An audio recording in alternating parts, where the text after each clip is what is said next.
வணக்கம். மும்பைக்கு எந்த வருஷத்துல நீங்க வந்தீங்க? 1972 வந்தேன். வேலை தேடி வந்தீங்களா இல்லாட்டி ஒரு கடை வைக்கணும் அப்படிங்கிறது? இல்லை வேலை தேடி தான் வந்தேன். பிரெட் லைனில் வேலை பார்த்துக்கிட்டு இருந்தேன் 15 வருஷமா. பிரிட்டானியா பிரெட்டு டெலிவரி பண்ணுறது சைக்கிளில் வச்சு. அதுக்கப்புறம் இப்போ இந்த இட்லி வண்டி ஒரு ஆள் நடத்திக்கிட்டு இருந்தார், அவர்கிட்டருந்து வாங்கி இந்த வண்டி நடத்திக்கிட்டு இருக்கேன். நீங்கள் இங்கே வரும்போது உங்களோட வயசு என்ன? எனக்கு வயசு 22. 22 வயசுல பாம்பே வந்துட்டீங்க.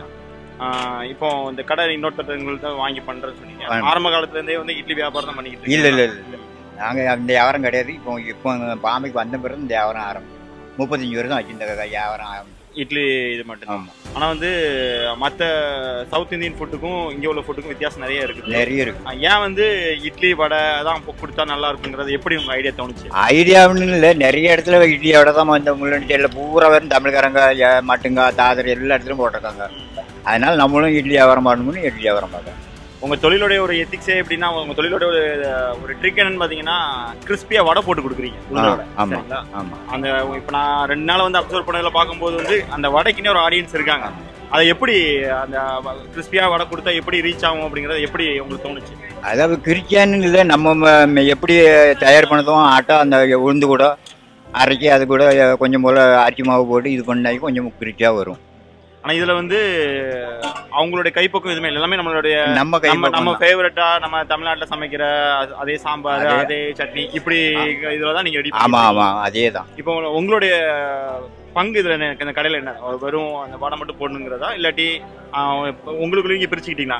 நான் இட்லியாக வைக்கிறேன் அப்படிங்கிற மாதிரி உங்களுக்கு அப்படின்னு இல்லை, நானும் என் ஒய்ஃபும் 2 பேரும் சேர்ந்தேன் எல்லாமே செய்கிறோம். வீட்டில் நைட்டில் இட்லி வைக்கிறதுலேருந்து சாம்பார் வைக்கிறதுலேருந்து எல்லாமே 2 பேரும் செய்தோம். அப்புறம் வியாபாரத்தில் வந்து நின்று வியாபாரமும் பார்க்குறோம் 2 பேரும். என் பையன் அப்பப்போ வந்து சப்போர்ட் பண்ணிக்கிடுவோம் கூட நின்று. ஓகே. எந்த வருஷத்தில் நீங்கள் திருமணம் பண்ணீங்க? நான் 80ல் முடித்தேன். 80ல்?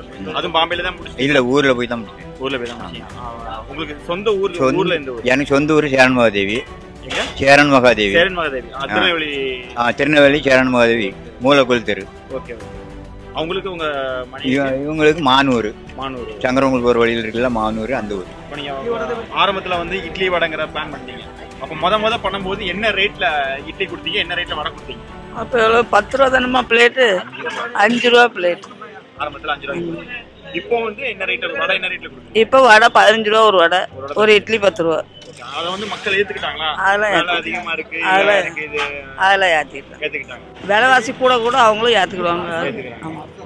இப்போ ஆரம்பத்தில் வந்து ஒரு தொழில் ஸ்டார்ட் பண்ணுறீங்க, பண்ணும்போது வந்து இப்போ ஓரளவுக்கு ஓகே. அப்போலாம் வந்து உங்களுக்கு வந்து அந்த லோக்கல் ரவுடிகள்னு சொல்லலாம், அப்போ வந்து அவங்களுடைய தலையீடுகள் அதிகமாக இருந்திருக்கும்.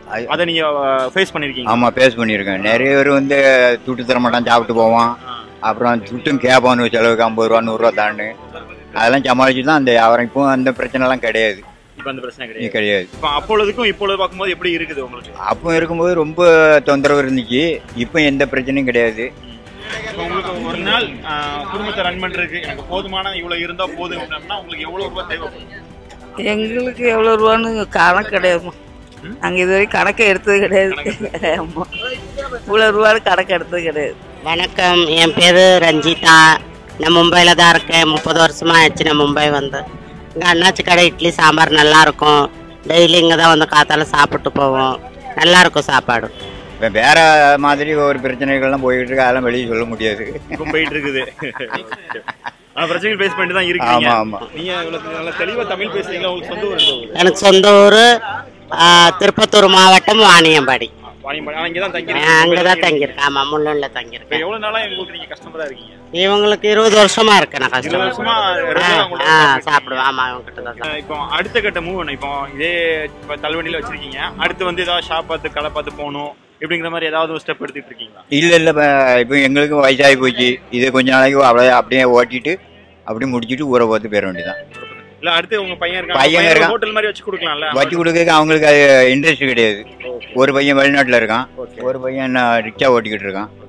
ஒரு பையனுக்கு ஒரு கையும் காலும் வழங்காது, இந்த பேரல்ஸ் மாதிரி வந்து. அதனால அவங்களுக்கு இன்ட்ரெஸ்ட் கிடையாது. எல்லாருமே பாம்பேல தான் இருக்கு. ஆமாம், எங்கள் ஃபேமிலி பூரா என் பேத்தி பேரன் எல்லாரும் இங்கே தான் இருக்கும்.